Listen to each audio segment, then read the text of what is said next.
la presentación para la clase de hoy, que en realidad debíamos haberla hecho en la semana anterior, pero como nos orientaron de que debíamos revisar notas y fue importante también porque se aclararon muchas cosas, pues entonces vamos a retomar el tema que teníamos que ver en la semana 9 y lo vamos a retomar hoy. Entonces, este tema corresponde a la modulación QAM y de pulsos. Me habían dicho ustedes que habían llegado hasta 16 PSK. Eso es cierto, ¿no? Me dijeron la otra vez, ¿sí o no? ¿Sí? Sí, 16 PSK. 16 PSK. Entonces vamos a revisar la parte de QAM, que es sumamente importante, y después vamos a entrar con modulación de pulsos. Esa es la parte que nos corresponde hoy. Y vamos a ver una serie de ejercicios importantes, problemas sumamente importantes, y de ellos se va a realizar un deber que ya está orientado en la plataforma. ¿Ok? Entonces, vamos a revisar la clase. Si en el medio de la clase algo no entienden o quieren hacer una pregunta, sin ningún problema, por favor. Mientras tanto, pueden mantener el micrófono apagado para que fluya la clase de mejor manera. Pero si necesitan preguntar algo, ese ratito me preguntan y sin ningún problema volvemos a explicar. ¿De acuerdo? Bien, entonces vamos con la presentación. Los objetivos del encuentro son analizar las características de la modulación 8QAM y 16QAM, interpretar los distintos métodos para convertir información digital en pulsos y comparar los distintos métodos de modulación de pulsos. Entonces vamos a empezar por la modulación en cuadratura, QAM. Es una modulación de tipo M-áreas. ¿Qué significa M-áreas? Que se maneja en base a un número determinado de niveles. ¿Ok? Y la que vamos a revisar aquí particularmente es la 8QAM y después la 16QAM, que son de las más empleadas, por cierto. Precisamente la 16QAM se usa mucho en transmisiones satelitales. ¿Ok? Y entonces tiene una amplia utilidad en comunicaciones satelitales. Cuando ustedes lleguen a 10º nivel, van a ver que la 16 PSK y la 16 QAM se manejan con bastante frecuencia en la parte de modulación de transmisión satelital. Y tiene que ver con algo en específico. Y es que esta modulación de un número determinado de niveles garantiza una eficiencia alta de ancho de banda. Y en las comunicaciones satelitales, esto es un requisito sumamente importante. Entonces, ¿qué cosa es QAM? Es una forma de modulación digital, de tipo digital. Ustedes ya vieron en comunicaciones 1 todas las formas de modulación analógica, como la AM, FM y la modulación de fase. Ahora estamos viendo aquí las modulaciones de tipo digital. Entonces, la información digital está contenida, en este caso, tanto en la amplitud como en la fase de la portadora transmitida. En el caso de QAM, de 8 QAM, es una modulación de 8 niveles. M es igual a 8, por lo tanto se le denomina 8 QAM. Se diferencia de la 8 PSK, se parece mucho a la 8 PSK en primer lugar, pero tiene una diferencia, y es que la salida del modulador no es una señal de amplitud constante. En el caso de la 8 PSK, como ya ustedes vieron, la amplitud de la señal sí era constante, lo que cambiaba era la fase, constantemente estaba cambiando la fase. En cambio aquí, cambia tanto la fase como la amplitud. Esa es una característica de la QAM, que cambia tanto la fase como la amplitud. Así que vayan tomando nota de este primer detalle. Este es un detalle importante que hay que tomarlo en cuenta para las evaluaciones, ¿no? Que aquí cambia aquí cambia la amplitud, es decir, la amplitud no es constante, no es una amplitud constante. En el caso del transmisor 8QAM, se parece también bastante al del 8PSK. No sé si ustedes llegaron a ver el esquema del modulador 8QAM. Aquí lo vamos a revisar. se parece mucho al de la 8 PSK. Sin embargo, se omite el inversor del canal C. Ustedes saben que se utilizan 3 canales. Un canal C, un canal I y un canal Q. Entonces, los datos que llegan se van a dividir en 3 bits. Cada uno de ellos cada grupo de 3 bits va a pasar por cada uno de los 3 canales. ¿Ok? ¿Y por qué se requieren 3 bits? Porque 2 al cubo es 8. Entonces se requieren 3 bits como mínimo para trabajar en la 8 QAM. Entonces, se van a manejar 3 canales que se le van a denominar I, Q y C. Y las corrientes de cada uno de los canales se maneja con una rapidez de bits igual a la tercera parte de la rapidez de entrada de datos. Es decir, que cada canal va a tener una frecuencia F sub B sobre 3. Esa es una característica también, que van a manejar una rapidez de bits igual a F sub B sobre 3, que es la tercera parte de la rapidez de entrada de datos, de la frecuencia de bits. Eso se maneja así tanto en la 8 PSK como en la 8 QAM. También va a ocurrir lo mismo. ¿Ok?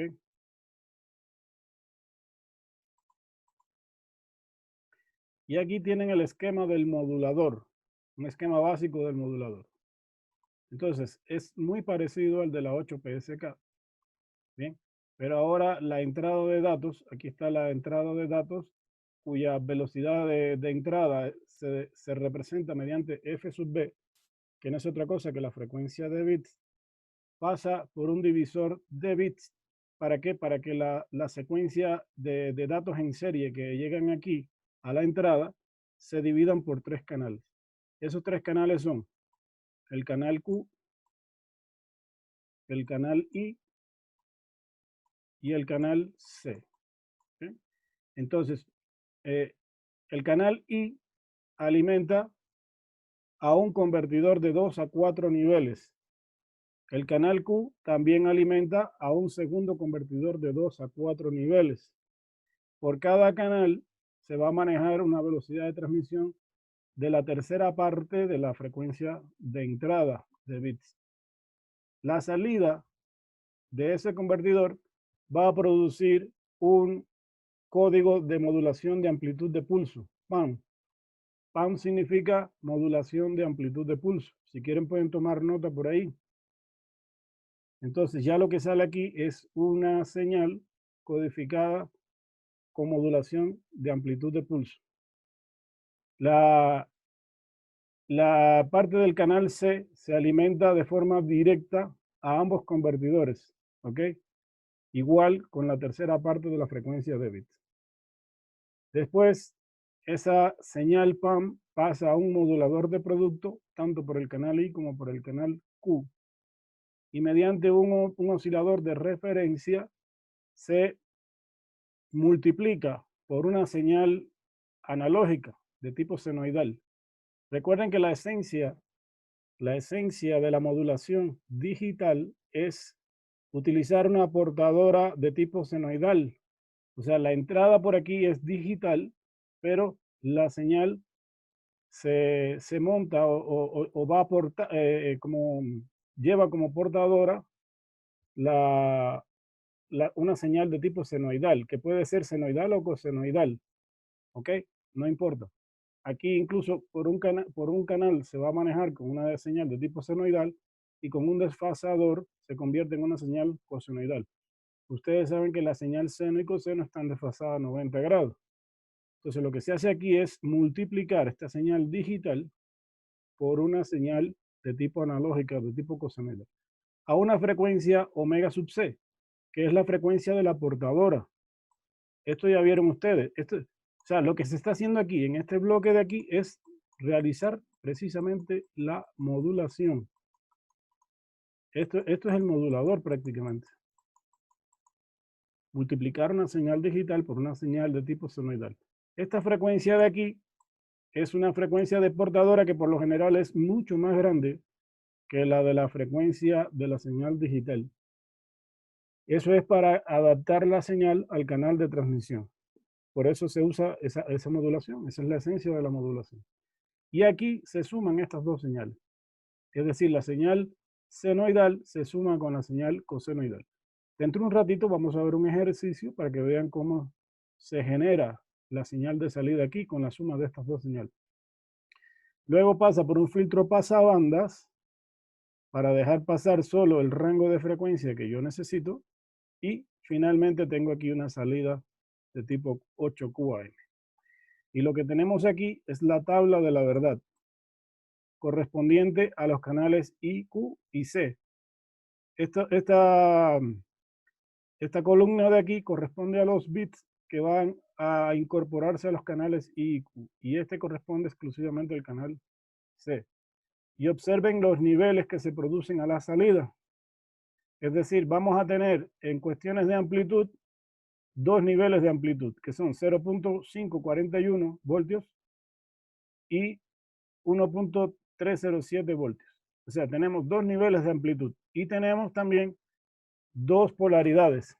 Así que la modulación QAM lo que hace es cambiar la amplitud y también cambiar la polaridad. Es decir, de acuerdo a la secuencia de bits que van entrando aquí, se va produciendo una variación en la amplitud y también en la polaridad. No sé si tienen alguna pregunta hasta ahí. ¿Habían visto el esquema del modulador QAM o el del 8PSK? Sí, que sí lo habíamos revisado. Ah, sí habían visto el modulador. Lo vieron para la 8PSK, me imagino. Sí, sí. Ya. Entonces, en esencia es muy parecido al de la 8PSK, pero la diferencia está aquí en que en la 8PSK la amplitud se mantenía constante y aquí observen que no es constante. Aquí tenemos dos niveles de amplitud, 0.541 y 1.307. ¿Estamos claros hasta ahí? En la 8PSK, en cambio, la amplitud sí se mantenía constante y lo que se producía era cambios en la fase nada más.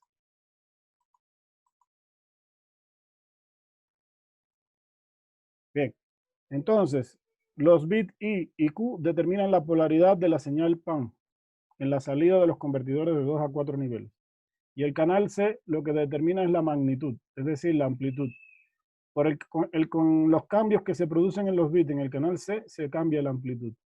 Y con los bits I y Q se determina la polaridad. Entonces, si usted regresa aquí, va a ver cómo al cambiar en el canal C de 0 a 1, producirse un cambio entre 0 y 1, 1 y 0, 0 y 1, se va produciendo un cambio de amplitud. Y el hecho de que haya 0 o 1 aquí en los canales I y Q determina si la polaridad es negativa o positiva. El bit C se alimenta sin inversión a ambos convertidores, como ya vimos en el diagrama anterior. Bien. Las magnitudes de las señales PAN I y Q siempre son iguales. Y sus polaridades dependen del estado lógico de los bits I y Q. Y en consecuencia pueden ser distintas. Y la tabla de la verdad fue esa que ya vimos ahí. Entonces, esto es un resumen de lo que ya analizamos en la tabla anterior. Aquí hay un ejemplito. Dice, calcular la amplitud y la fase de salida del transmisor 8QAM de la figura anterior para una entrada de 3 bits Q01, Q010 y C0. Entonces, si analizamos la tabla de la verdad, que ya habíamos visto anteriormente, que se vuelve a colocar aquí, entonces las entradas al convertidor de 2 a 4 niveles del canal son I0 y C0, por lo que la salida es 0.541. Es decir, de acuerdo a los bits que están entrando, usted lo puede ver aquí en la tabla de la verdad, tenemos entonces una amplitud de 0.541. Esa es la amplitud que vamos a tomar aquí de la tabla de la verdad. Las entradas al convertidor de 2 a 4 niveles del canal Q, son Q0, C0. Por lo tanto, si tenemos Q0 aquí y C0 aquí, también vuelve a ser 0.541. Entonces, en conclusión, tenemos esta amplitud de 0.541. Ya lo determinamos a través de la tabla. Después con eso, ¿qué hacemos? Utilizamos la fórmula del canal I. Una vez que ya se ha multiplicado. Recuerden que había una parte donde se producía la multiplicación por la señal analógica. Entonces, como ya sabemos la amplitud, que es menos 0.541, que se multiplica por la parte de arriba por la señal analógica seno de omega sub c por t, entonces voy a tener menos 0.541 seno de omega sub c por t. Y en el caso del canal Q, voy a tener igual menos 0.541 por el coseno de omega sub c por t. Recuerden que había un desfasador que convertía la señal seno en coseno por la parte de abajo. Y luego, recuerden que a la salida había un sumador, es decir, sumaba esta parte de aquí arriba con esta de acá. Entonces, a la salida del sumador, lo que se obtiene es esto de aquí. La suma de estas dos señales que están aquí. Menos 0.541 por el seno de omega sub c por t, menos 0.541 por el coseno de omega sub c por t. Entonces, aplicando las propiedades de las identidades trigonométricas, nos queda esta función que está aquí, que es 0.765 omega del seno de omega sub c por t menos 135 grados. Esta es finalmente lo que sale, o lo que se obtiene a la salida. Entonces, el procedimiento es muy fácil. Básicamente, en lo que hay que centrarse aquí, porque las expresiones estas ya están dadas ya. Lo que hay que centrarse aquí es, de acuerdo al código de bits que me den, cuál es la amplitud y la polaridad que se va a tomar. Y eso lo saco de la tabla de la verdad.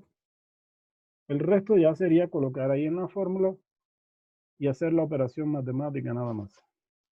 Es un ejercicio muy fácil. No sé si tiene alguna pregunta ahí.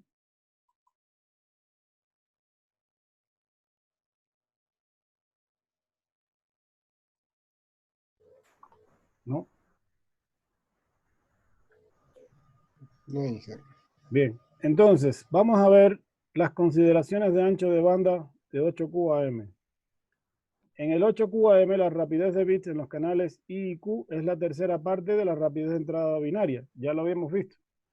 Al principio les dije que era F sub B sobre 3. Es decir, es la tercera parte de la frecuencia de bits. La frecuencia máxima moduladora fundamental y la máxima rapidez de cambio de la salida necesaria para 8QAM entonces es F sub B sobre 3. Es decir, esta tercera parte de la frecuencia de bits no solamente es la rapidez de la entrada binaria en cada uno de los canales, sino también va a constituir la máxima rapidez de cambio de la salida necesaria en el 8QAM. Y va a ser también la máxima frecuencia moduladora fundamental.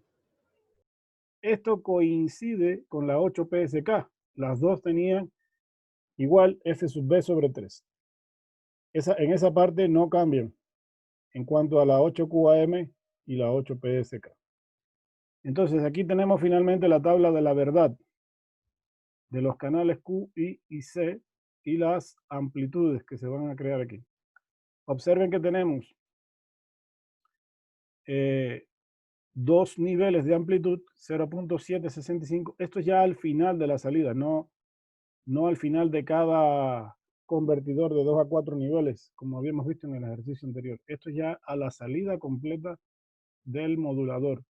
Entonces tenemos un nivel de 0.765 y un nivel de 1.848 con diferentes cambios de fase.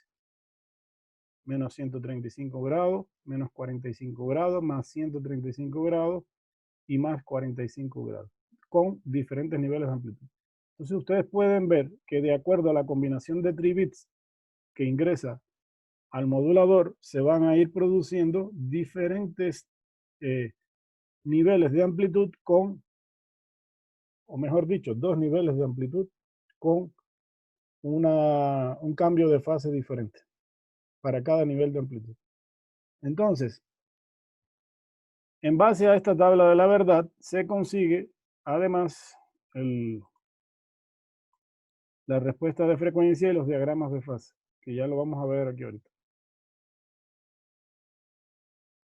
Esto que está aquí es el diagrama fasorial, y este es el diagrama de constelación. Entonces, estos diagramas hay que revisarlos y hay que aprendérselos también. Hay que saberlos identificar. Normalmente estos tipos de ejercicios salen en pruebas. Entonces se le puede dar en el caso de pruebas en plataforma, se le puede dar ya los diagramas y hay que identificarlos con el tipo de modulación correspondiente. ¿De acuerdo? Tanto el diagrama fasorial que está a la izquierda, como el diagrama de constelación que está a la derecha.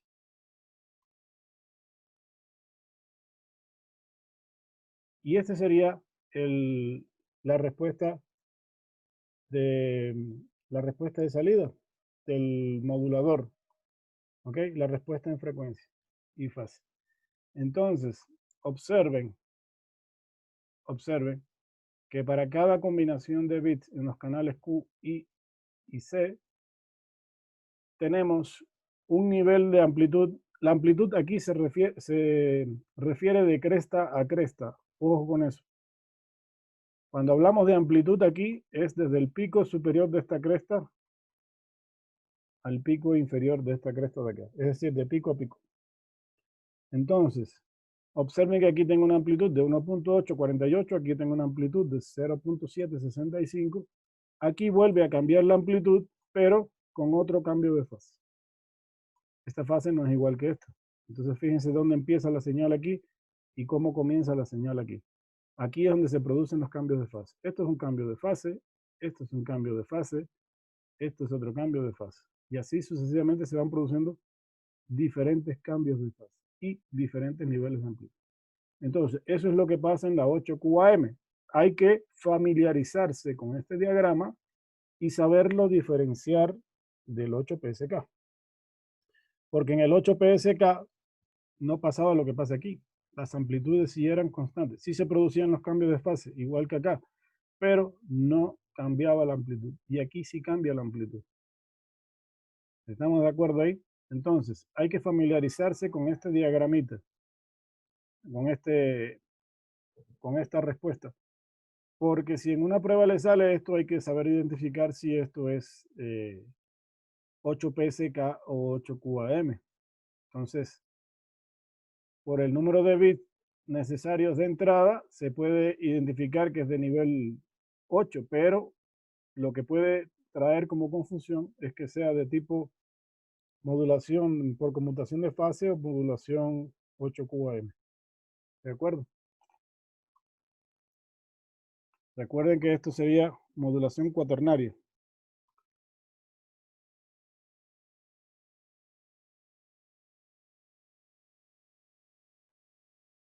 Ok, seguimos entonces. Vamos a ver lo que pasa ahora en el receptor 8QAM. Un receptor 8QAM es también casi idéntico que el receptor 8PSK.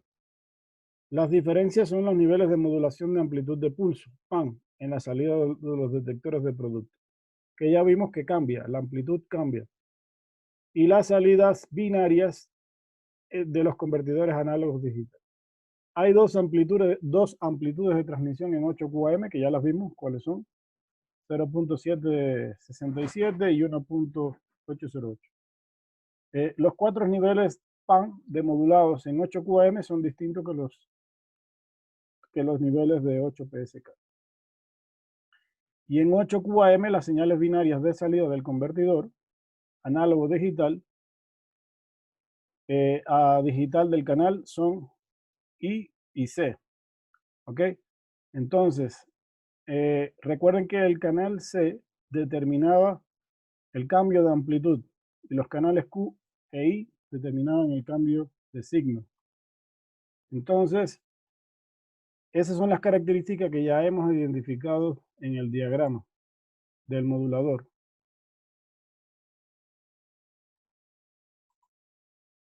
Y el diagrama del receptor, pues sería este que está aquí. Entonces, ¿en qué consiste el diagrama? El diagrama consiste en un filtro pasabanda Recuerden que a la salida del modulador también teníamos un filtro pasabandas. Ahora lo vamos a tener también a la entrada del receptor. Después tenemos un divisor de potencia para la señal que viene en forma, una señal ya modulada, dividirla en 3 partes para producir un nuevo canal I, un nuevo canal Q. Después aquí tenemos un bloque de recuperación de portadora, porque tenemos que ver, recuperar la señal digital en la portadora. Recuerde que la portadora es una señal analógica. Pues entonces aquí se recupera la portadora. Por aquí se desfasa nuevamente para que por la parte superior entre la señal senoidal y por acá, por la parte inferior, entre la señal cosenoidal. Luego tenemos un bloque inverso al que teníamos anteriormente. En el anterior teníamos un multiplicador, aquí tenemos un detector de producto. Luego tenemos a la salida del detector de producto otra vez la señal con modulación de amplitud de pulso de 4 niveles. Y tenemos que convertir esos 4 niveles a una señal digital de dos canales. Entonces se utiliza aquí un convertidor analógico digital o un ADC. En inglés se conoce con las siglas ADC. Analog Digital Converter. Entonces, este convertidor analógico ya produce las salidas digitales en códigos binarios de los canales Q, I y C, que es lo que hay que recuperar nuevamente. Luego, finalmente, se incorpora una recuperación de reloj que su función es sincronizar la salida obtenida con la salida del transmisor. Entonces, finalmente lo que tenemos aquí es la señal de datos en forma digital serial con los canales Q y C en grupos de 3 bits que se van a obtener también aquí a la salida, tal como se ingresaron en la entrada del modulador. Ese es el esquema básico de un modulador 8QAM, que se parece bastante en esencia al del 8PSK, que seguramente ustedes ya lo vieron.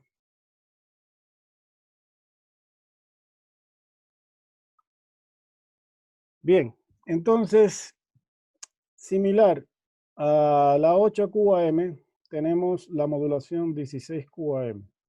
En el caso de la modulación 16QAM se van a manejar 16 niveles. Por lo tanto, 16 se consigue como 2 a la 4. Eso significa que ahora en vez de utilizar un 3 bits necesitamos 4 bits o un cuadribits. Entonces, el número de bits ahora que necesitamos de entrada son 4. Por lo tanto, no nos va a ser suficiente con 3 canales, sino que vamos a utilizar 4 canales ahorita. Los canales se van a identificar como I, I', Q y Q'. Ahora vamos a tener la característica que como tenemos 4 canales, la rapidez de bits por cada canal, I, Q, Q', va a ser igual a la cuarta parte de la frecuencia de bits. Por lo tanto, ahora vamos a manejar una frecuencia de entrada, F sub B, sobre 4. ¿Bien? Y el hecho de tener esta cuarta parte de la frecuencia de bits es lo que me va a lograr a mí al final, después que ya lo vamos a ver, una eficiencia considerable de ancho de banda. Entonces, los 4 bits se sincronizan en serie en un divisor de bits, parecido a lo que vimos ya en 8QAM. Y a continuación salen en forma simultánea y en paralelos con los canales I, Q y Q'. Entonces, vamos a ver cómo ocurre eso.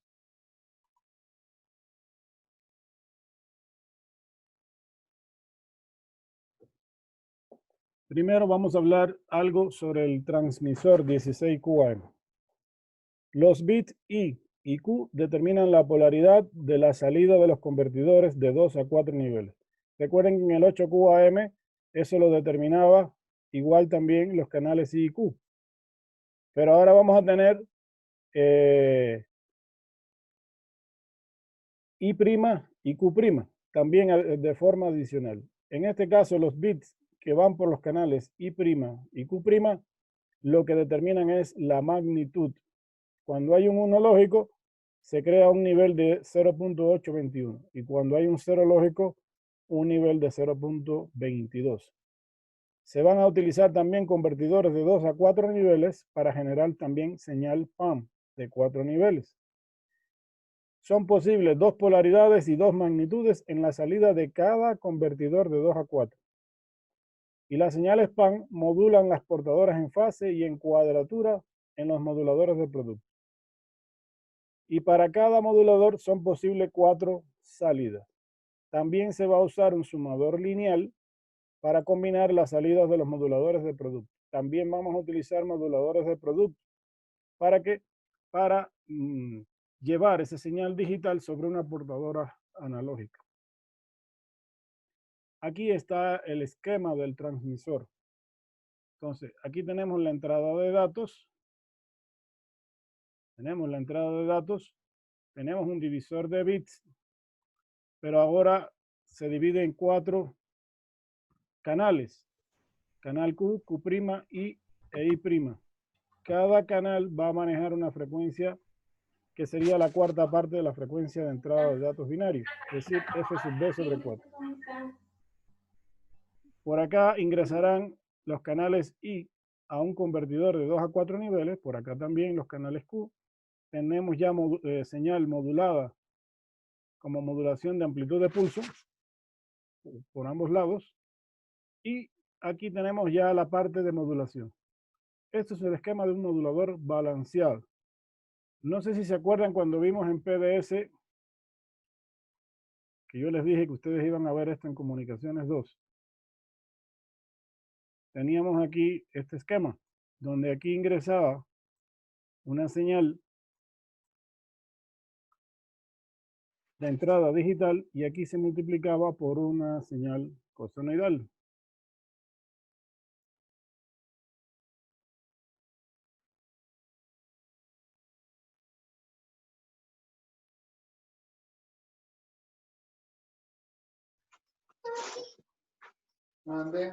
Así que la respuesta de salida aquí del sistema digital sería YDN igual a XDN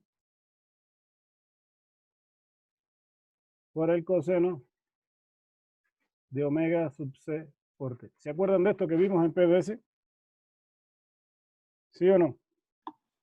Sí, Sí, sí. Sí, eso lo vimos en PDS, cuando vimos los diagramas de bloques de los sistemas digitales. Bueno, precisamente ya lo estamos viendo aquí, porque esto es una señal, esto que ingresa aquí es una señal de tipo digital, con una modulación de amplitud de pulso, que más que una modulación es un sistema de codificación. Es un sistema de codificación como ya vamos a ver posteriormente cuando entremos en PCM. Por lo tanto, lo que está entrando aquí es una señal con que tiene aplicado un código de línea, como ustedes ya vieron los códigos de línea. Entonces, se multiplica por una señal senoidal y lo que se obtiene aquí es una señal modulada. Es decir, ya el efecto aquí es realizar una modulación.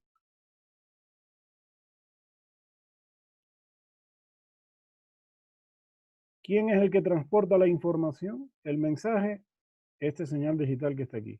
¿Y quién la porta? ¿Quién la transporta? Esta señal que está acá, que es la señal portadora, un modulador.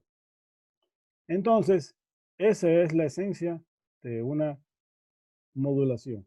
Luego, estas dos señales, similar a lo que pasaba en el 8QAM, se suman, pasa por el filtro pasabanda y tenemos 16QAM. Entonces, el esquema es prácticamente igual al del 8QAM, solo que aquí se manejan 4 canales. ¿Ok? Entonces, vamos a ver lo que pasa con su tabla de la verdad y con sus diagramas de frecuencia y fase. Las tablas de la verdad son estos que están aquí. Esta es la tabla de la verdad para los canales I. Observen que manejamos 2 niveles de amplitud, 2 polaridades. 2 niveles de amplitud, 2 polaridades, también para los canales Q.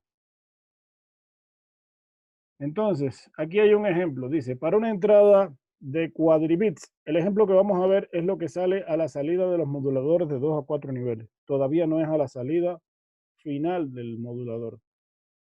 Entonces, para una entrada de cuadribits 1, 0, 1, 0, bien, donde Q vale 0, Q y Q' valen 0, determinar la amplitud y la fase de salida del modulador 16QAM de la figura anterior. Entonces, las entradas de los convertidores de 2 a 4 niveles son I igual a 0 e I' también igual a 0, de acuerdo con la figura de la tabla de la verdad. La salida es de 0.22, que se toma de la tabla de la verdad. Las entradas al convertidor de 2 a 4 niveles son Q también igual a 0 y Q' también igual a 0, que también producen una salida de 0.22. En este caso con un signo, una polaridad negativa.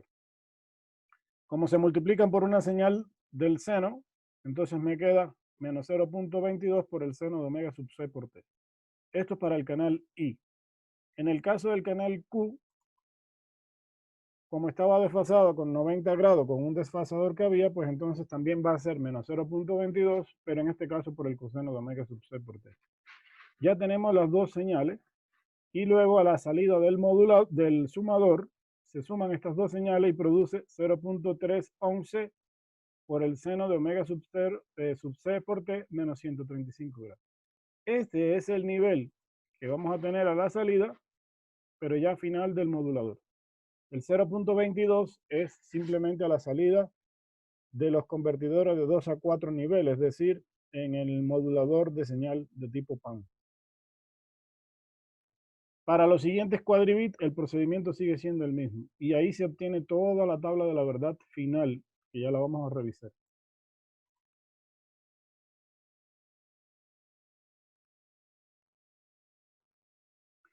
Ahora, esta es una de las partes más importantes de todas de aquí. Las consideraciones de ancho de banda con las 16 QAM. En 16 QAM, los datos de entrada se dividen en 4 canales. Ya lo vimos. La rapidez de bits de los canales I y Q o Q' es igual a la cuarta parte de la frecuencia de entrada de bits. Es decir, que tenemos una rapidez por cada canal de F sub B sobre 4. Tomen nota de eso, por favor, que eso es clave. ¿Y por qué es clave? Porque después vamos a hacer un análisis comparativo con el resto de modulaciones. Ya no vamos a ver más ninguna otra modulación. ¿Ok? Simplemente vamos a comparar y hacer un análisis comparativo entre todos los tipos de modulación.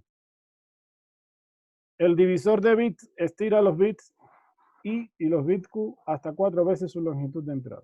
Como esos bits salen en forma simultánea y en paralelo, los convertidores de 2 a 4 niveles ven el cambio en sus entradas y salidas con una rapidez igual a la cuarta parte de la frecuencia de bits. Es decir, que aquí también tenemos F sub B sobre 4 a la salida de los moduladores PAN.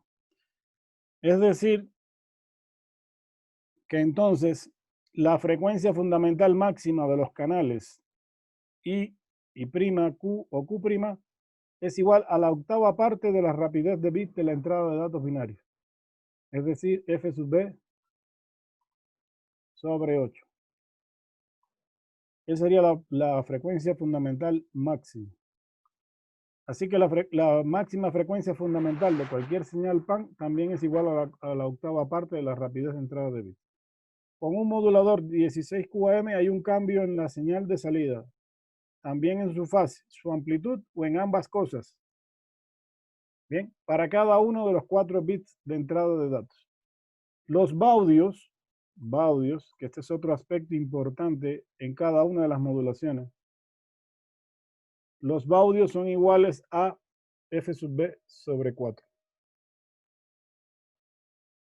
Y también va a ser igual el ancho mínimo de banda. Recuerden que este es otro aspecto importante. El ancho mínimo de banda o frecuencia de Nyquist. Entonces, ya tenemos los parámetros definidos aquí. Esta sería la tabla de la verdad de ya final a la salida completa del modulador. Observen que vamos a tener aquí 0.311, 0.850, 1.161, otro nivel de amplitud. Y tenemos también aquí esos tres niveles de amplitud diferentes. Y tenemos también cambios de fase diferentes. Menos 135, menos 165, menos 45, menos 15, menos 105, menos 75. Entonces, estos diferentes cambios de amplitud con diferentes cambios de fase son los que se van a producir para cada combinación de 4 bits en los canales Q, Q' y I'. Aquí tenemos el diagrama fasorial para 16 QAM y el diagrama de constelación. Hay que familiarizarse también con estos diagramas, tanto el diagrama fasorial como el diagrama de constelación, y saberlos identificar con las 16 QAM. ¿Cómo lo podemos identificar? Por los diferentes cambios de fase y de amplitud que se están produciendo aquí.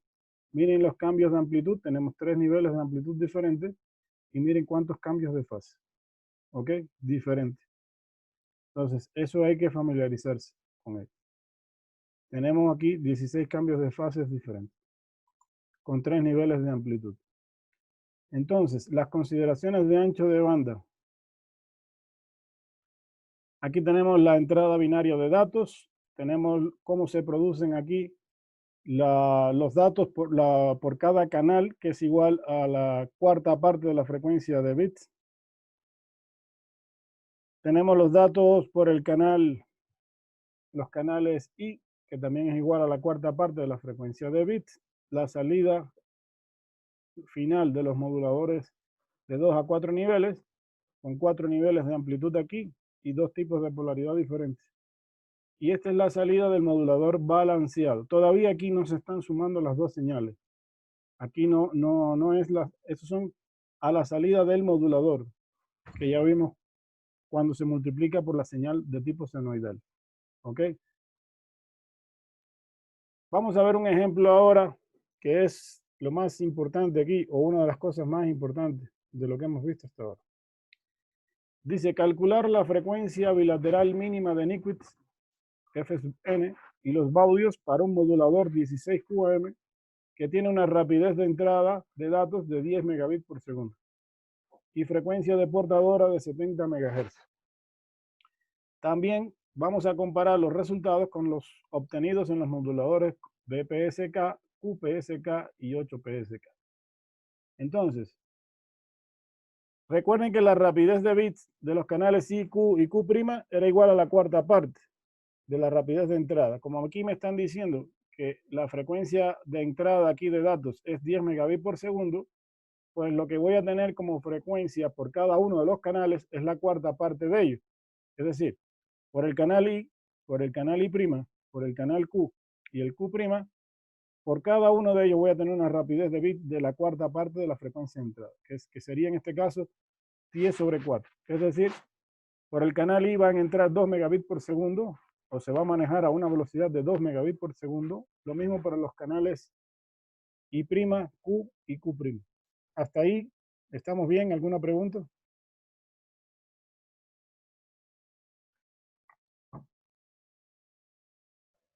No, Inge. Ya. ¿Sí habían hecho estos ejercicios antes o no? No, Inge. Bueno, pues aquí tenemos ya un primer cálculo de los que vamos a realizar. Y de hecho son algunos de los cálculos que van a tener que hacer ustedes después. Entonces tenemos como frecuencia de bits 2 megabits por segundo. 2,5 megabits por segundo. Ahora, la máxima rapidez habíamos dicho que era la la octava parte de la frecuencia máxima de entrada. Se puede calcular de dos formas. Uno, o estos 10 megabits por segundo lo divido para 8.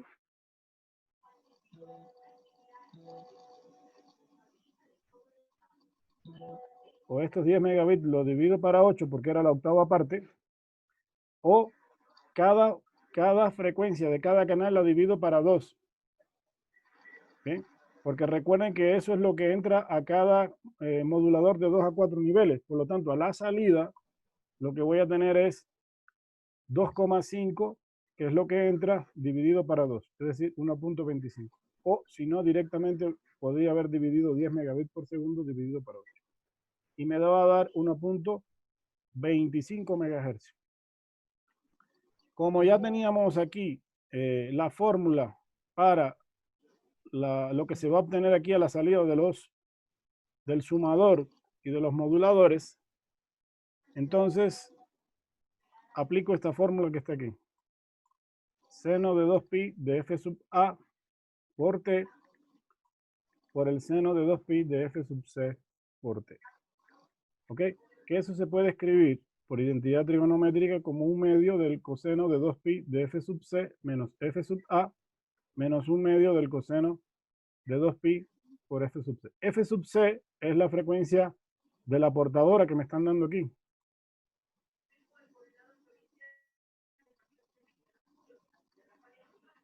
$70 MHz. Es decir, que en este caso, esta frecuencia equivale 70 MHz.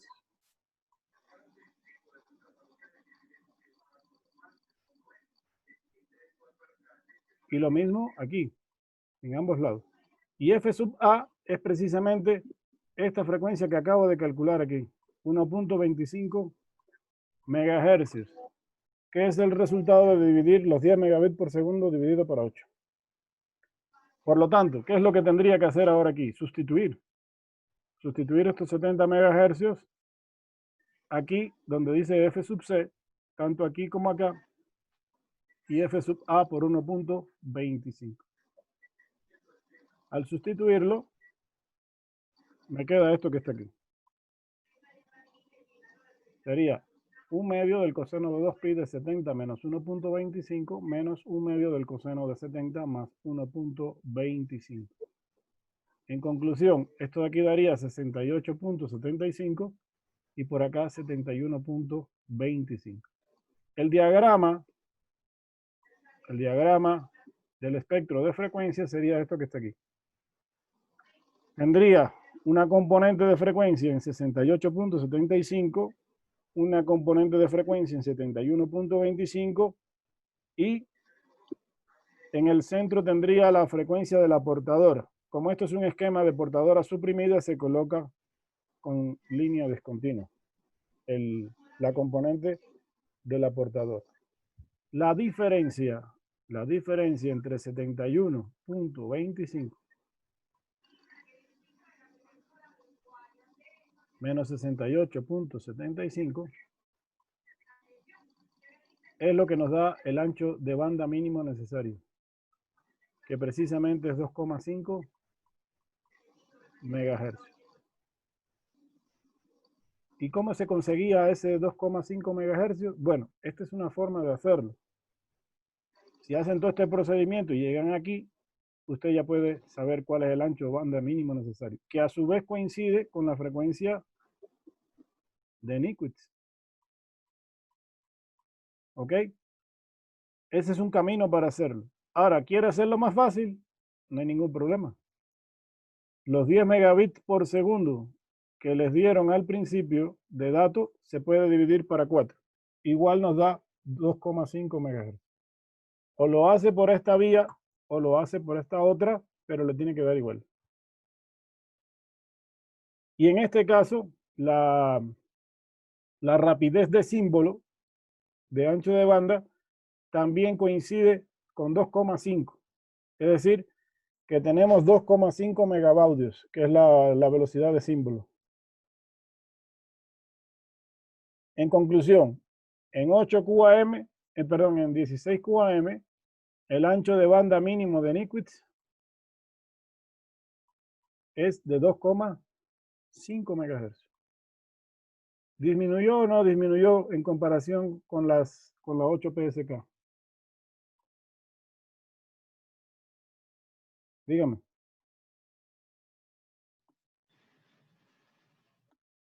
¿Disminuyó o aumentó? ¿Se acuerdan de cuánto eran 8 PSK? Sí, disminuye. ¿Cuánto eran? Disminuyó. ¿Era cuánto? ¿3.33? ¿O no se acuerdan? Entonces, fíjense que con este tipo de modulación tenemos hasta el momento el menor ancho de banda mínimo necesario. ¿Y eso qué implica? que yo puedo enviar mucha más cantidad de información con un consumo de ancho de banda menor. Esa es la eficiencia que tiene 16 QAM comparado con el resto de modulaciones. ¿Alguna pregunta con el ejercicio para ir a una tabla comparativa? Algo que no se haya entendido del ejercicio. Yo repito si hay que repetir nuevamente. Una consulta, profe. Dígame. ¿Siempre la rapidez de símbolos va a ser igual al ancho de banda? Casi siempre, en casi todas las modulaciones coincide, aunque no necesariamente. Pero los baudios son igual a la rapidez máxima de bits. En este caso, en este tipo de modulación. Ahora ya vamos a ver una tabla comparativa para que veas a cuánto vale la frecuencia de transmisión, el ancho de banda y los baudios. ¿Alguna otra pregunta? Gracias, profe. Ya mismo vas a ver una tabla y ahí vas a ver las comparaciones con el resto de modulaciones. ¿Alguna pregunta adicional aquí?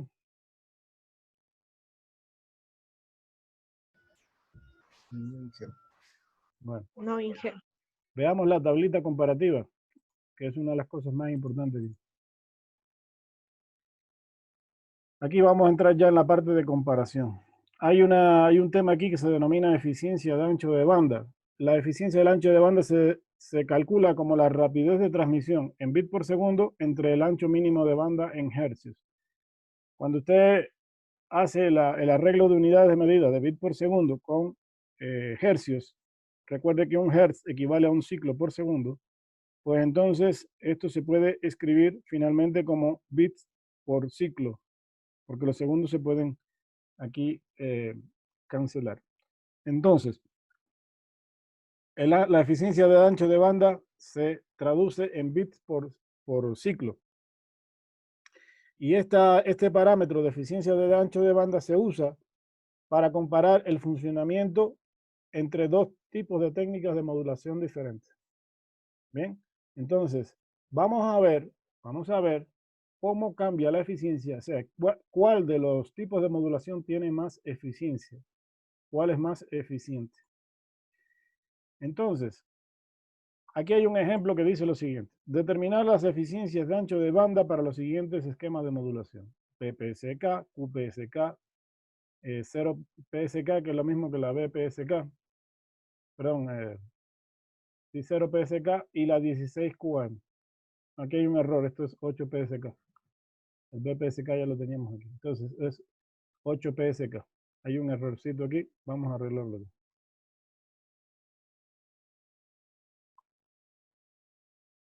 BPSK ya lo teníamos aquí. Entonces,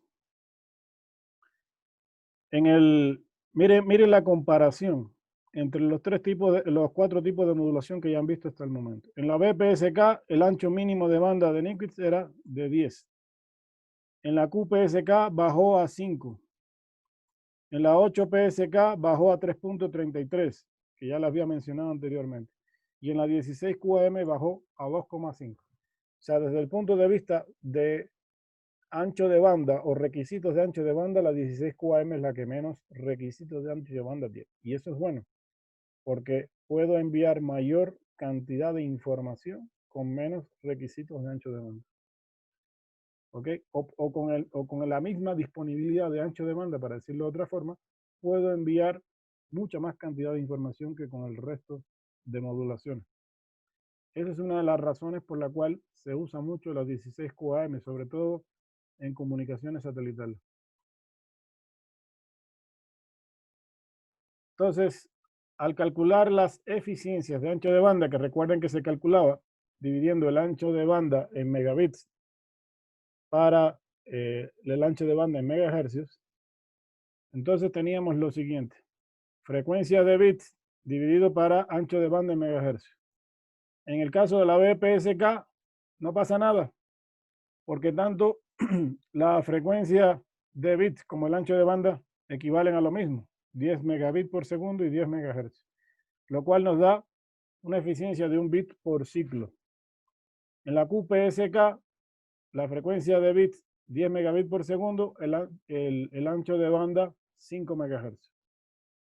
O sea, toda la comparación se está haciendo con la misma frecuencia de entrada, 10 megabits por segundo. ¿Ok? Entonces, con 10 megabits por segundo en la 8 PSK tenemos un requisito de ancho de banda de 3.33. Al dividir eso nos queda 3 bits por ciclo. Y en la 16 QAM, con 10 megabits por segundo de entrada tenemos 2,5 MHz de ancho de banda mínimo de NICWITS. Por lo tanto nos da 4 bits por segundo. 4 bits por ciclo. ¿Cuál de los 4 es más eficiente? ¿Quién me dice?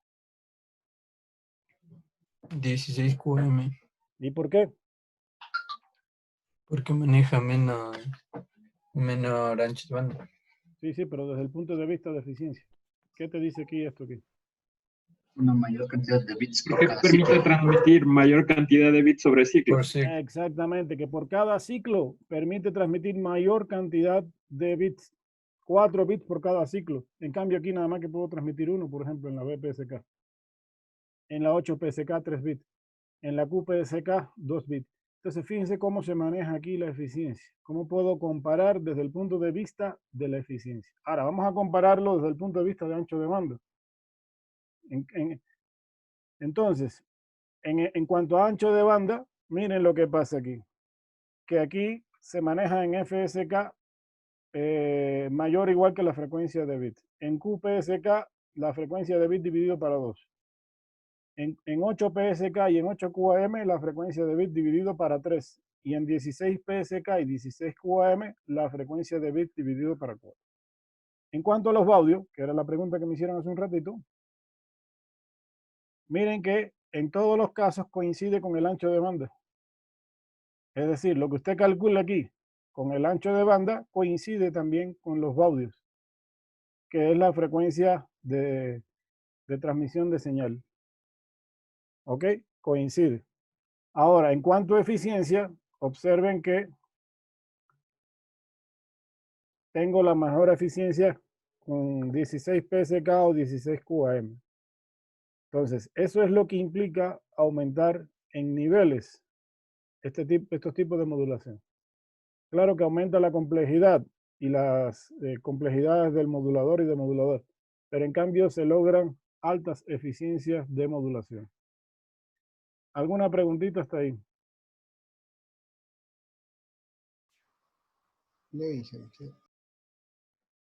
Bueno, yo creo que queda claro que la más eficiente es la 16 QAM en cuanto a la comparación que estamos haciendo. Bueno, el siguiente tema, eso era para completar la parte de modulación, porque ustedes ya habían iniciado modulación. Pero el tema en concreto que nos corresponde ya entrar a partir de la semana 9 es la parte de modulación de pulso. Entonces, hay varias formas de modulación de pulso, como ustedes pueden ver ahí en pantalla. Sin embargo, 3 de ellas prácticamente no se usan mucho, salvo aplicaciones muy específicas. Las vamos a mencionar a las 4, pero realmente en la que nos vamos a concentrar es en la que está al final, en la PCM, porque las otras 3 en realidad no tienen mucha aplicación actualmente. Sin embargo, es bueno mencionarlo. Entonces, las 4 principales formas de modulación de pulsos son PWM, que significa modulación por ancho de pulso, que consiste en que el ancho del pulso es proporcional a la amplitud de la señal analógica. Esto PWM se utiliza más, por ejemplo, para el manejo de motores eléctricos o servomotores. Algunos circuitos electrónicos utilizan de alguna manera esta modulación por ancho de pulso. La PPM es modulación por posición de pulso. En este caso se varía la posición de un pulso de ancho constante dentro de una determinada muesca de tiempo. Y eso en dependencia de cómo varía la amplitud de una señal análoga. Después también tenemos la PAM, que ya la vimos dentro de los moduladores QAM y también de las PSK. Su función es básicamente dentro de esos moduladores, es donde más se utiliza. Lo que se hace ahí es variar la amplitud, variar la amplitud de un pulso de ancho constante y de posición constante, de acuerdo con la amplitud de la señal analógica. Ahora bien, el que más vamos a utilizar y es con el cual nos vamos a concentrar a partir de ahora es precisamente este de modulación por código de pulso. ¿Qué es lo que hace esta modulación de código de pulso? Muestrea la señal analógica y se convierte en un número binario en serie de una longitud fija. Ese número binario va a variar con la amplitud de la señal analógica.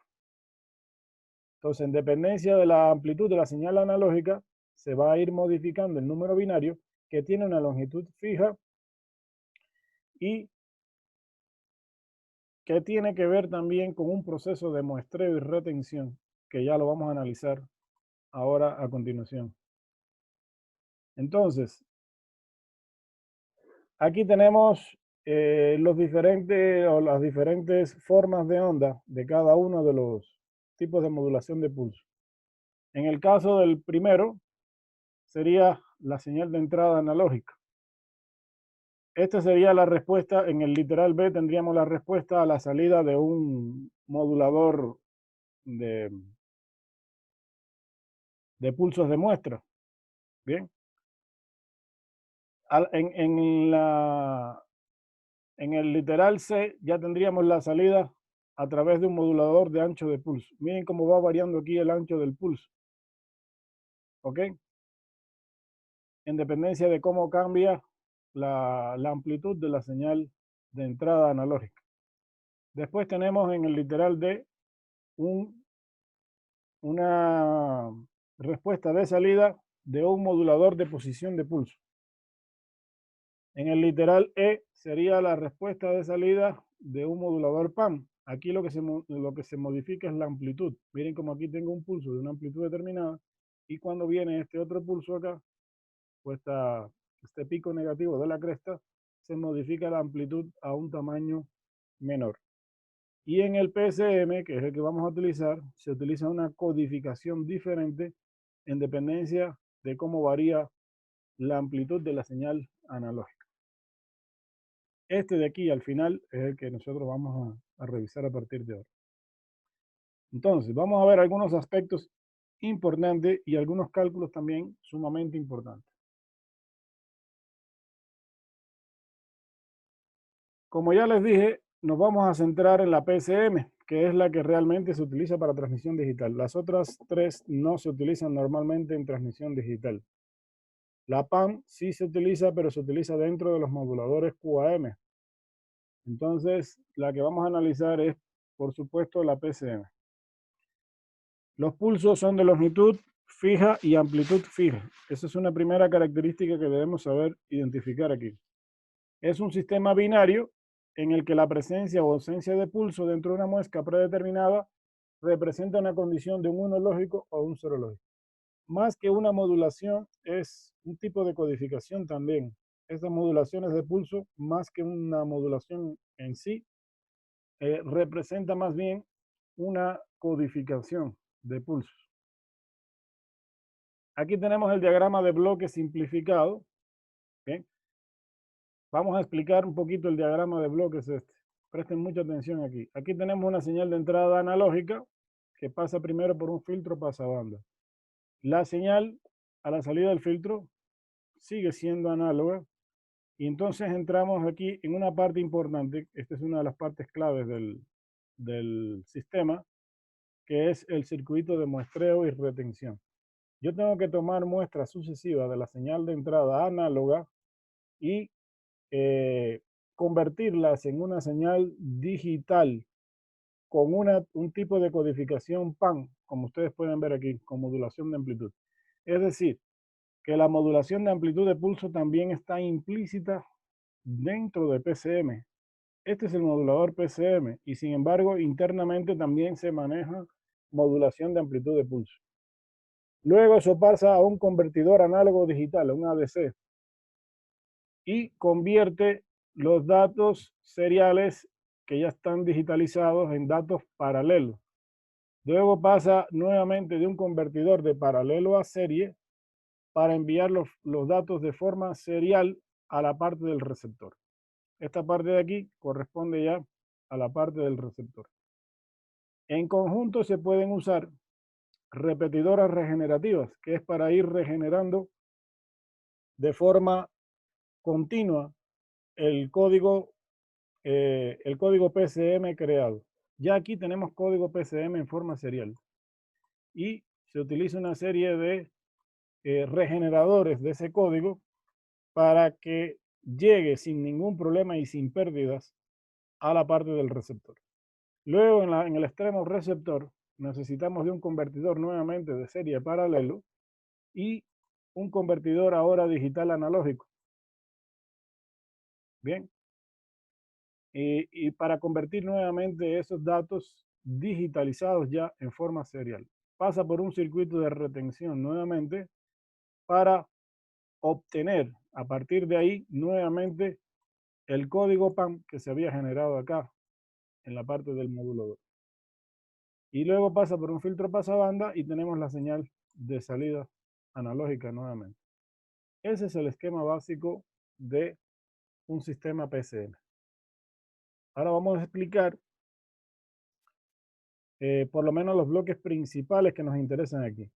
Y fundamentalmente van a ver que la explicación se va a basar fundamentalmente en este bloque de aquí. Es decir, nosotros no vamos a revisar aquí la parte de regeneración ni nos vamos a detener mucho en la parte de conversión análogo a digital, porque esos son temas aparte. O sea, la idea es que la esencia de todo está en estos circuitos de muestreo y retención. Y ahí es donde nos vamos a concentrar ahorita.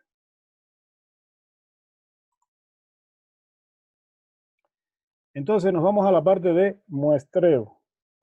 Ustedes saben que para digitalizar una señal se requieren 3 procesos básicos, que son muestreo, cuantización y codificación. Entonces, una de las partes precisamente importante dentro de la generación de un código PCM es precisamente la parte de muestreo. ¿Qué es lo que se hace aquí? Tomar una muestra periódica de la señal analógica, que es por supuesto una señal continua, y convertir esas muestras en una serie de pulsos para después obtener un código en binario, en números digitales binarios. Primero, lógicamente, una vez que se muestrea, eso tiene que pasar después por un conversor análogo digital, donde se produce un proceso de conversión de la señal análoga a digital, donde ahí incluso se le da los niveles de cuantización necesaria y la parte de codificación necesaria. Y eso lo convierte fielmente en una señal de código binario. Bien. Hay 2 técnicas básicas que pueden llevar a cabo esta función de muestreo y retención. Una es el muestreo natural y la otra es el muestreo de parte plana. El muestreo natural se da cuando se muestrean las partes superiores de la forma de onda analógica y se conserva su forma natural. Y el muestreo de parte plana se logra con un circuito de muestreo y retención, que es el que vamos a ver a continuación.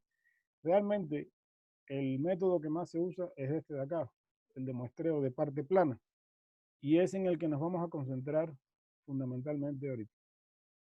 Entonces, ¿qué es lo que se hace? Muestrear en forma periódica la señal analógica de entrada, que cambia en forma continua y convierte esas muestras en una serie de niveles PAN, de amplitud constante.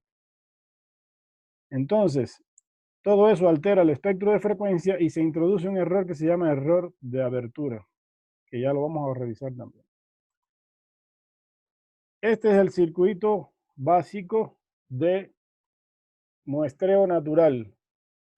Se utilizan 2 amplificadores operacionales en configuración de seguidor de voltaje y un transistor FET que se utiliza como interruptor. ¿Bien? Lo que hace este transistor es, con los diferentes pulsos de muestreo, poner a tierra los picos que son de amplitud muy alta y los que son de amplitud baja los deja pasar hacia la salida, de forma tal que va realizando un muestreo cada ciertos instantes de tiempo y va generando una señal como la que ustedes están viendo aquí, que ya va tomando una forma de señal discretizada en el tiempo. Y aquí la señal de entrada, recuerden que es analógica. Entonces, este es el circuito básico de muestreo natural. Ahora, no es con el que vamos a trabajar fundamentalmente, porque no es el que más se utiliza. Aquí tenemos ya la forma, tenemos lo que sale de ese circuito, que es la forma de onda de entrada, los pulsos que se aplican al transistor de efecto de campo, y esto es lo que ya sale a la salida. Una señal que ya va tomando una discretización, es decir, no sigue un comportamiento continuo, sino que está discretizada, toma ciertos niveles de amplitud durante ciertos instantes de tiempo discreto. Este es el circuito que aunque vamos a trabajar y del cual vamos a hacer unos cálculos importantes aquí. A este se le denomina circuito de muestreo y retención, que corresponde al tipo de muestreo de parte plana. Entonces, en principio se parece al anterior. Tenemos dos amplificadores operacionales. Tenemos un transistor de efecto de campo también y un capacitor. Aquí en el capacitor está la esencia de la retención. ¿Ok? Entonces, ¿cómo funciona esto de aquí? El FET se utiliza como un interruptor análogo sencillo. Se le aplican estos pulsos y en la medida que llegan pulsos de configuración aquí para la compuerta, el transistor se satura o no se satura. Es decir, trabaja como interruptor, dejando pasar o no la señal analógica durante ciertos intervalos de tiempo de acuerdo a la señal de pulsos que ingresa al transistor de efecto de campo.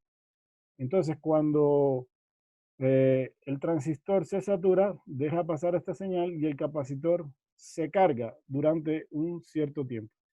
El tiempo de carga y descarga también tiene que estar manejado de forma adecuada en función de la frecuencia o la velocidad de la señal analógica de entrada, porque tiene que ser en unos tiempos muy cortos, muy cortos. Entonces, cuando el transistor luego se abre, la señal que está almacenada en el capacitor pasa a este circuito de aquí operacional y va produciendo las diferentes salidas de amplitud. ¡Pam!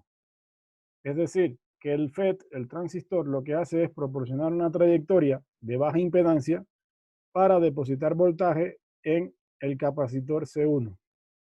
El tiempo durante el cual ese transistor está activado o encendido es lo que se llama tiempo de abertura o tiempo de adquisición de datos.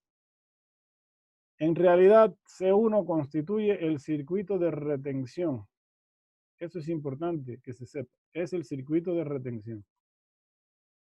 Entonces, aquí hay que garantizar varias cosas. Primero, la impedancia de salida del primer amplificador operacional que se le denomina en el esquema Z1 y la resistencia de Q1 deben ser lo más baja posible.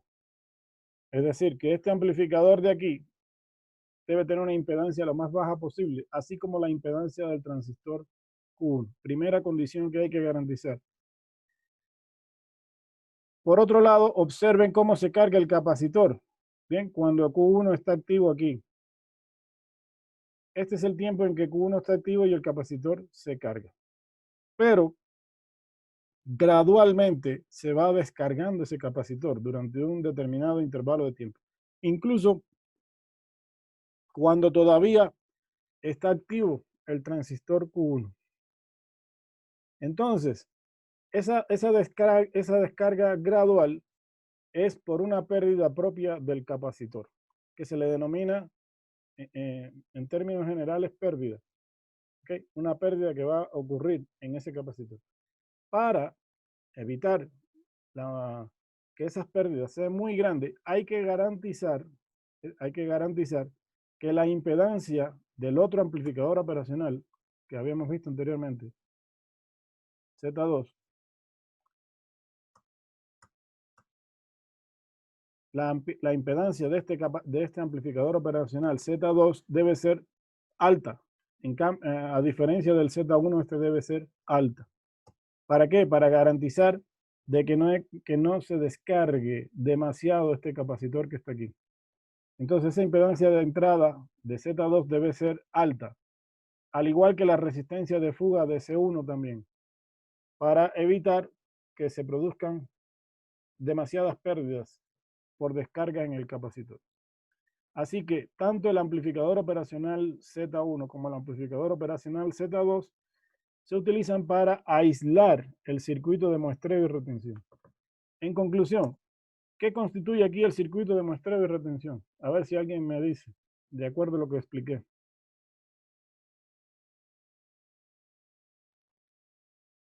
A ver, ¿quién me dice?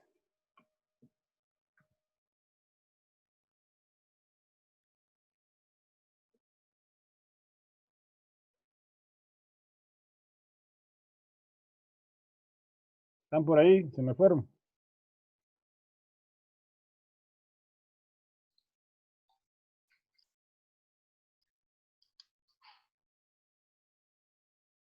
O le pregunto a alguien, a ver, Rogel.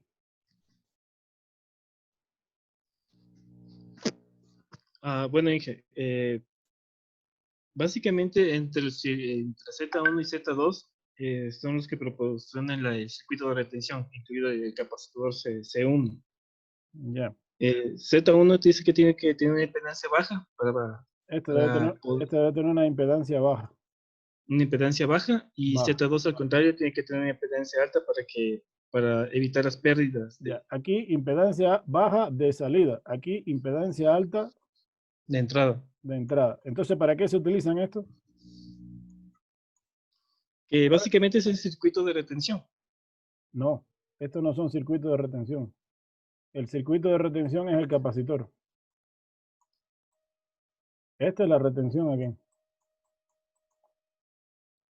¿Y cuál es el de muestreo? Por cierto. Es el FET.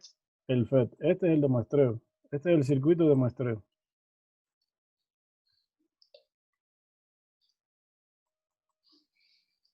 Correcto. Entonces, este es el circuito de muestreo y este es el circuito de retención. El circuito de muestreo y retención está aquí, en el centro, donde está el capacitor y el transistor.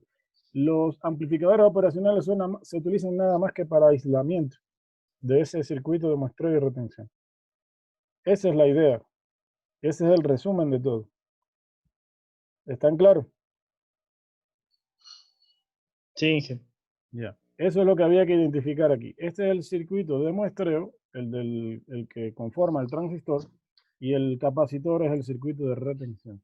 Los amplificadores se usan exclusivamente para garantizar el aislamiento adecuado de impedancia.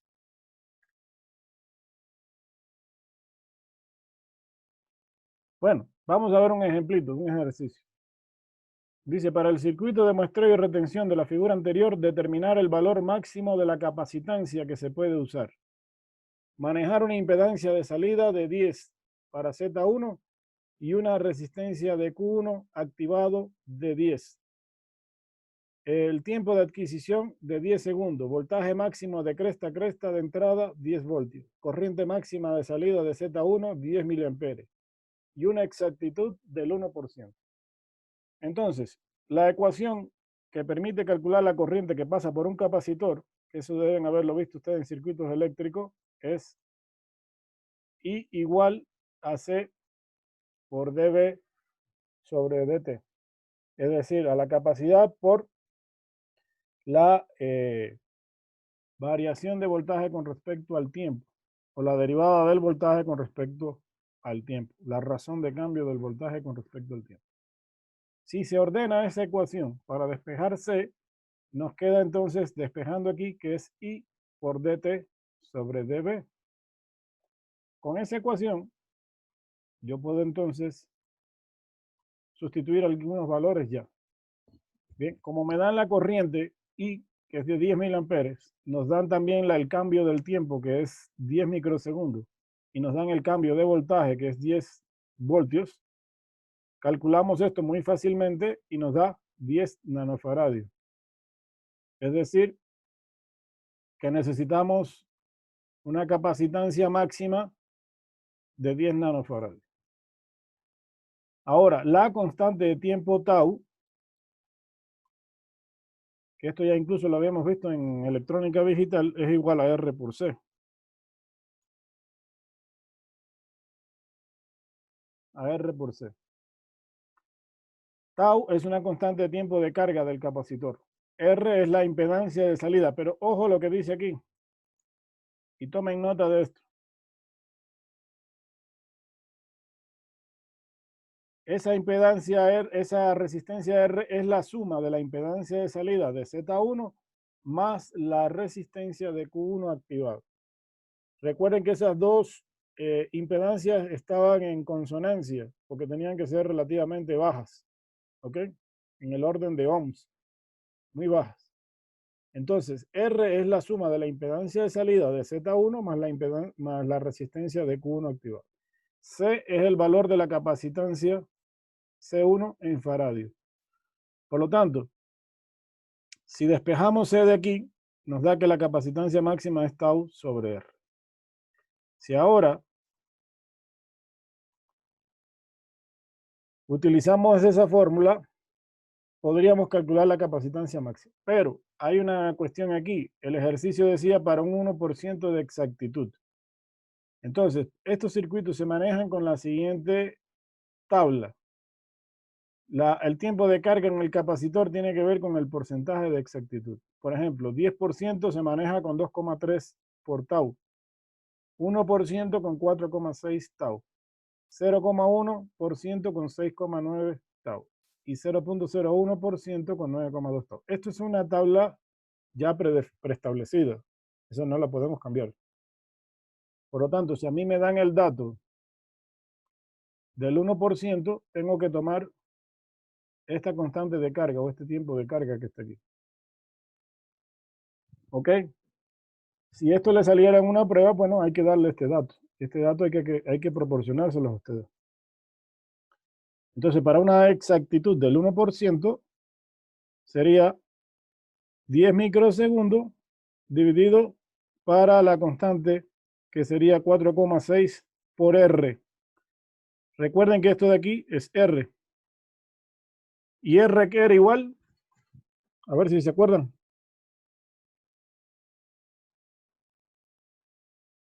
A la suma de la impedancia por la... A la suma de la impedancia de Z1 Q1. más la impedancia de Más la Q1. impedancia Correcto. del Q1.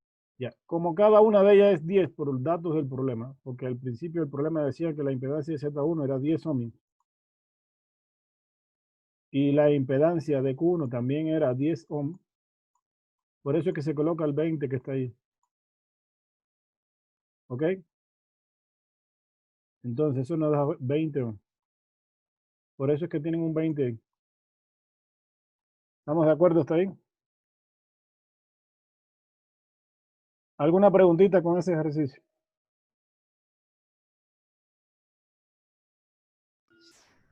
Pregunten ahora todo lo que quieran porque van a hacer unos ejercicios de esto en el deber.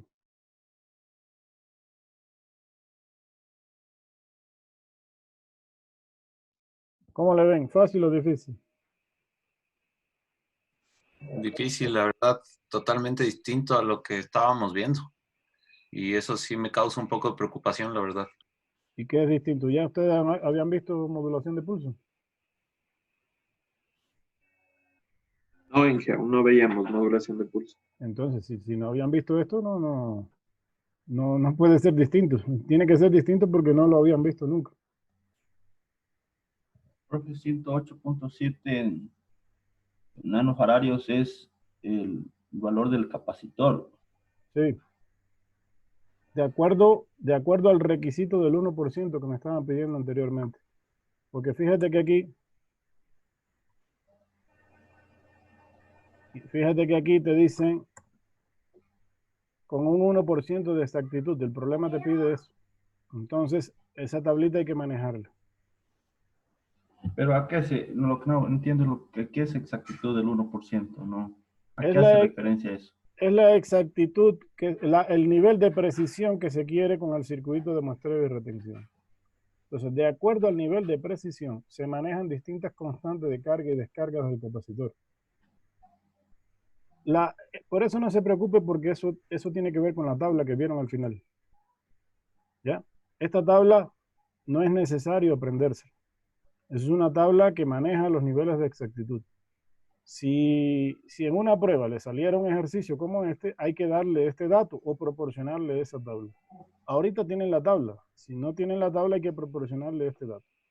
Es decir, que para el 1% de exactitud, el tiempo de carga del capacitor es 4.6 tau. ¿Bien? Es un factor de proporcionalidad del tiempo de carga del capacitor. A ver, pero lo que quiero saber si lo entendieron o no, no se me queden callados, porque me dijeron que por ahí que estaba difícil. ¿Qué es lo que está difícil en este ejercicio?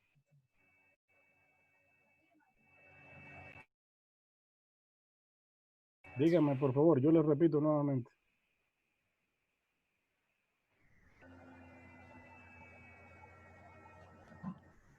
Tengo entendido que puede pasar por favor a la siguiente lámina. Sí, díganme. Ahí. Tengo entendido ahí que para sacar la capacitancia máxima, ninguno de esos valores con los cuales se calcula esta capacitancia máxima son constantes, ¿verdad? ¿O sí? Estos valores de aquí que me están dando de Sí. datos, esto me lo está dando el problema de datos. Aquí te lo están dando de datos. Dice, para el circuito de muestreo y retención de esa figura que vimos anteriormente, bien, determinar el valor máximo de la capacidad. Vamos a manejar una impedancia de salida de 10 ohmios para Z1 y una resistencia de Q1 activado de 10 ohmios. El tiempo de adquisición de 10 segundos, voltaje máximo de cresta a cresta de 10 voltios y corriente máxima de salida del Z1 de 10 miliamperes. O sea, me están proporcionando los datos. De forma, o sea, ya el problema me está dando los datos. Esto es la ecuación. Esta es la ecuación para calcular la corriente a través de un capacitor. Esto no es nuevo. Esto es algo que se ve en circuitos eléctricos. Y de aquí yo lo que despejo es la capacidad, que sería igual a I por dt sobre dB. El cambio del tiempo ya me lo están dando aquí. Me dicen aquí, ¿dónde estaba? 10 microsegundos. Ahí dice Inge 10 segundos. Es 10 microsegundos. Se parece que la unidad de medida no salió, pero es 10 microsegundos. Y esa exactitud del 1%, ¿cómo se emplea y cuándo? Ya, esa Cambia. 10 microsegundos y aquí 10 voltios. 10 voltios si te lo están dando de dato ahí. Entonces ya esto es fácil. Y aquí multiplicar por la corriente, que la corriente es 10 miliamperes. Ya, todo lo que está aquí es sustitución nada más, porque los datos me lo están dando aquí el problema. 10 miliamperes, 10 microsegundos. Por aquí, el tiempo de adquisición aquí, 10 microsegundos. No es segundos, sino 10 microsegundos. Entonces es un problema de sustitución simple. Ahora, se va a manejar una exactitud del 1%. Esto es un dato que también te proporciona el problema. ¿Cómo te puedo cambiar yo el problema? Ah, bueno, mira, te digo, calcúlame para un nivel de imprecisión del 10%. Entonces, como yo también te voy a dar esta tabla, tú vienes aquí a la tabla y dice, para 10% manejo este tiempo de carga. Como la fórmula del tiempo de carga es tau es igual a R por C, si de aquí despejo C, observa que C máxima entonces es igual a tau sobre R. ¿De acuerdo?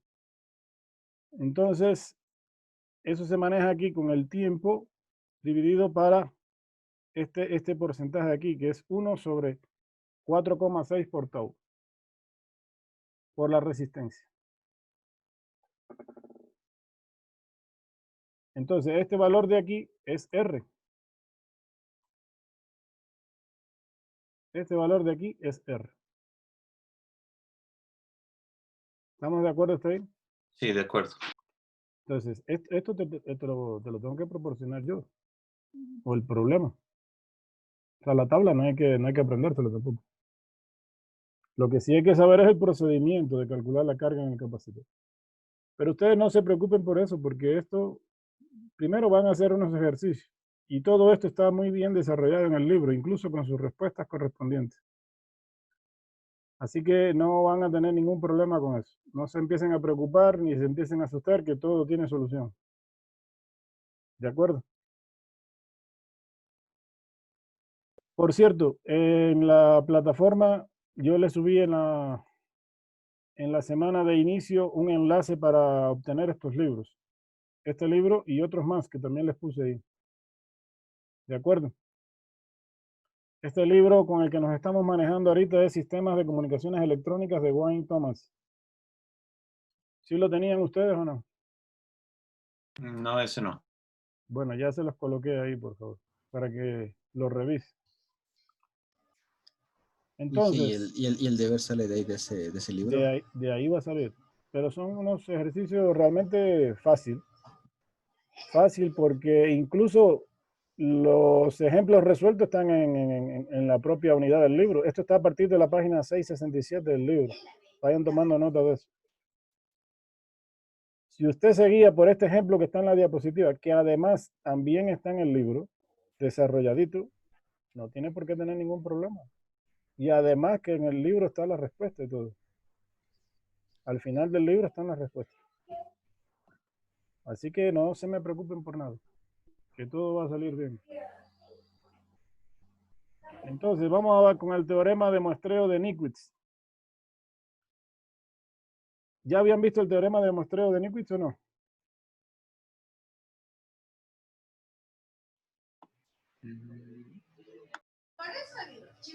¿Ustedes ya estudiaron el teorema de Nikic? ¿Sí o no?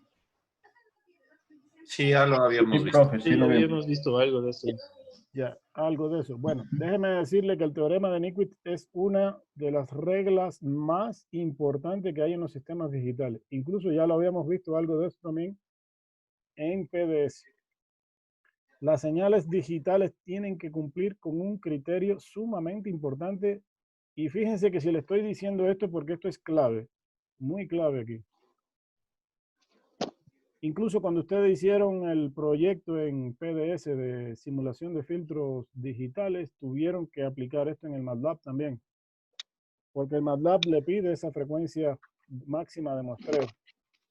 Entonces, esta es una regla que no se puede violar en ningún sistema digital. El teorema de muestreo de Nikic establece que la frecuencia mínima de muestreo que se puede usar en los sistemas PCM y también en cualquier otro sistema digital, incluso en los conversores análogos digitales, hay que aplicar este criterio de Nikic, es que la frecuencia máxima de muestreo tiene que ser mayor o igual que 2 veces la frecuencia máxima de entrada de la señal analógica. Eso es un criterio que no se puede violar. ¿Qué pasaría si ese criterio no se cumple? No sé si se acuerdan, que yo les dije en PDS también. Se produce un efecto indeseable. ¿Cómo se llama ese efecto indeseable? ¿Se acuerdan?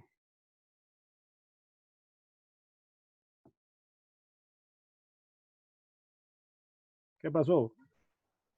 Aliasing. ¿Cómo? Aliasing. Aliasing. Exactamente, aliasing. ¿Y cómo se traduce eso al español?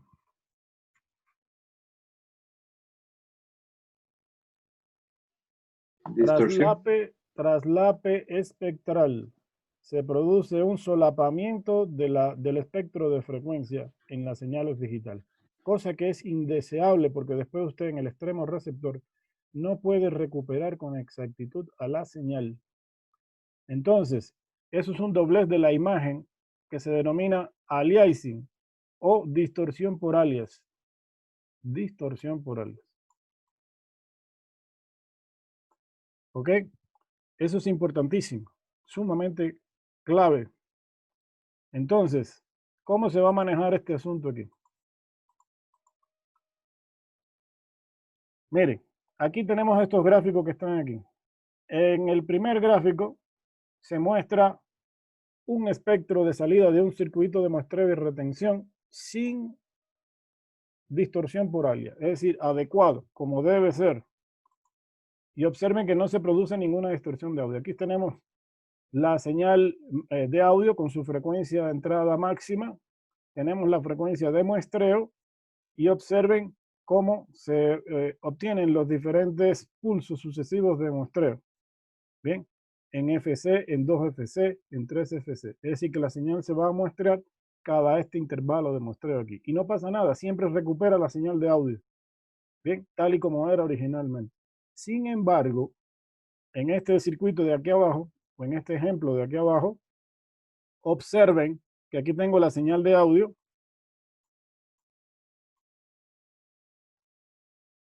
Y cuando intento recuperar aquí, se está produciendo aquí un solapamiento de este espectro de aquí, este ancho de aquí, con la señal que tenía anteriormente. Estas zonas que están sombreadas aquí representan la distorsión por alias.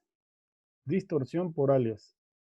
Y entonces se está produciendo un efecto que es indeseable. ¿Por qué? Porque en el extremo receptor no se van a poder recuperar estos pulsos como si se van a poder recuperar aquí. Aquí no se van a recuperar de forma íntegra. Van a estar solapados unos con otros y la señal no se puede recuperar con exactitud. Eso hay que tratar de evitarlo. La forma de evitarlo es cumpliendo con el teorema de Nyquist. Entonces, aquí hay un ejercicio de ejemplo, que también es un ejercicio típico de colocarlo en un examen. Dice, determinar la frecuencia mínima de muestreo y la frecuencia de alias producida en un sistema PCM con una frecuencia máxima de entrada de 4 kHz. Si se permitiera que una señal de entrada de audio de 5 kHz entrara al circuito de muestreo y retención. Entonces, si aplicamos el teorema de Nyquist, que dice que la frecuencia de muestreo tiene que ser 2 veces la frecuencia máxima de entrada, y la frecuencia máxima de entrada del tono de audio es de 4 kHz, ¿qué frecuencia de muestreo tendría que tener como mínimo? Díganme. 8 kHz. 8 kHz. Entonces, si yo coloco aquí el pulso de audio de máximo que va a extenderse desde 0 hasta 4 kHz, mi frecuencia de muestreo tiene que estar colocada aquí, en 8 kHz. Bien, el doble como mínimo. Puede ser más, no importa, pero como mínimo el doble, a 8 kHz. Ahora, si yo dejara entrar una señal de audio de 5 kHz, ¿qué pasaría? Díganme qué pasaría. Tendría 1 kHz ahí en aliasing. Exacto. Entonces, fíjate que si yo estoy muestreando, vamos a suponer que ahora entra una señal de 5 kHz, no de 4. Y yo estoy muestreando a 8 kHz. Si yo a 8 le resto 5 kHz, me va a caer una componente de frecuencia exactamente aquí en 3. ¿De dónde salió eso? De restar 8 kHz, que es la frecuencia de muestreo, menos 3 kHz. Y observen que esta componente de 3 kHz está metiéndose aquí dentro del tono de audio de 4 kHz. Por lo tanto, se está produciendo aquí un solapamiento. Y a esta frecuencia, precisamente a esta frecuencia de 3 kHz, que se consigue restando 8 menos 5, se le denomina frecuencia de alias. ¿Ok? Frecuencia de alias. Entonces, la explicación es eso que le estoy diciendo. Si entrara una frecuencia de audio de 5 kHz al circuito de muestreo y retención, se puede ver que la señal de 5 kHz produce una frecuencia de 3 kHz que se ha introducido dentro del espectro original. Y a esa frecuencia se le denomina frecuencia de alias. Es decir, que para evitar eso, ¿qué tendríamos que hacer? ¿Cómo lo podríamos evitar? Hay que dejar un espacio entre el canal, bueno, entre cada canal para evitar ese solapamiento, puede ser. Sí, ¿y cómo garantizas ese espacio? Aumentando la frecuencia de eje altero. Exacto, aumentar la frecuencia de muestreo. Si ahora va a entrar un tono de audio de hasta 5 kilohercios, pues entonces yo tengo que muestrar como mínimo, ¿a cuánto? A 10. A 10. A 10 kilohercios, correcto. Con eso estoy evitando que se produzca ese efecto indeseable que se está produciendo ahorita. Si yo hubiese muestrado a 10 kilohercios y a 10 le resto 5, ¿cuánto me va a quedar? 5. Es decir, que la parte más baja aquí del espectro va a caer en 5 kilohercios. Y no va a pasar nada, porque 5 kilohercios sí está por encima de los 4 kilohercios. Entonces se van a poder recuperar con exactitud. Y ahí está el espacio que ustedes decían perfectamente. ¿Sí estamos claros en eso? ¿Alguna preguntita Sí, con esta parte? Esto sí está fácil, no me digan que esto está difícil. ¿Qué les Inge, parece? sí se entendió. Perfecto. Bueno, ese ejercicio es muy fácil. Eso es una cosa muy simple. Otro cálculo que se realiza en la modulación PCM es el rango dinámico de un código PCM. Esto es una de las partes más importantes de todo. ¿Ok? Entonces, el rango dinámico es la relación que existe entre la amplitud máxima posible y la amplitud mínima posible en un conversor digital análogo dentro del modulador PCM. Entonces, el rango dinámico se va a representar a partir de ahora con las siglas de R, de Dynamic Range, que es igual a B máxima sobre B mínima. B mínima es igual a la resolución. Cuando en los conversores digitales hablamos de voltaje mínimo, nos estamos refiriendo a la resolución. Ese es un concepto que también tenemos que manejar. Y B máxima es la magnitud máxima de voltaje que puede decodificar el conversor digital análogo. Por lo tanto, el rango dinámico se va a definir así. B máxima también entre la resolución. La resolución equivale al voltaje mínimo. Ustedes no sé si han dado conversores análogos digitales, pero esto significa tamaño de escalón también, porque los sistemas de conversión análogo digital trabajan con un sistema escalonado, donde cada escalón representa un voltaje de amplitud mínimo, que es a lo que se le llama la resolución. Entonces, el rango dinámico también tiende a representarse en dB.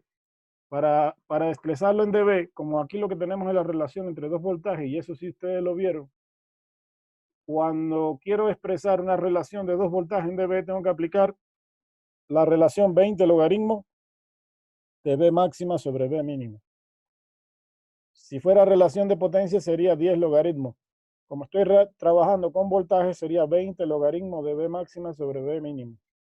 Por lo tanto, esto es un ejemplo nada más. Si el B máximo es 3 voltios y el B mínimo es 1 voltio, nos da 9.54 dB. No necesariamente tiene que ser así, ¿no? Este es un ejemplo nada más que le estoy poniendo aquí. Eso ya depende de los datos del problema. Ahora, si se desea una resolución menor, como por ejemplo 0,5, que mantenga el intervalo dinámico de 3 dB, se debe reducir el voltaje máximo admisible de entrada en el mismo factor, es decir, a la mitad. Entonces, si voy a trabajar con una resolución de 0,5, debo bajar el voltaje a 1.5 voltios para mantener el rango dinámico en el mismo valor de 3 dB. ¿De acuerdo? Bueno, se acabó el tiempo. Ya no nos queda mucho aquí, pero vienen unas partes importantes que les voy a pedir que las revise. Y en la siguiente clase vamos a comenzar por aquí para hacer un repaso de esta parte. Hay un deber en la plataforma. Bueno, lo que viene aquí ahora es el rango dinámico y después le piden una serie de parámetros que hay que calcular, que tiene que ver el número de bits necesarios en un código PCM, tiene que ver también con la resolución y el error de cuantización. Esos 3 parámetros son básicos en un sistema PCM. ¿Ok? ¿Alguna pregunta hasta ahí? ¿Alguna inquietud?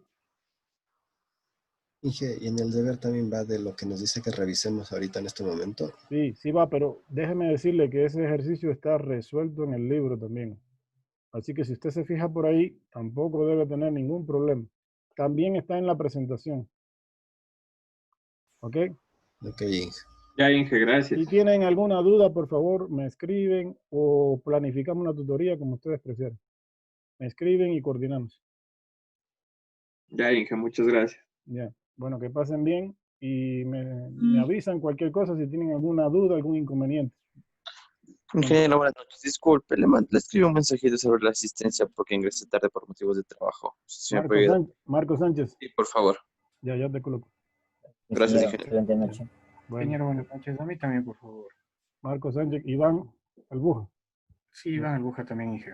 Ok, ya les pongo. Carlos Quispe también, porfa, Inge, mil disculpas. Quispe, Albuja y Marco Sánchez. Ok, Muchas gracias. ya. Hasta luego.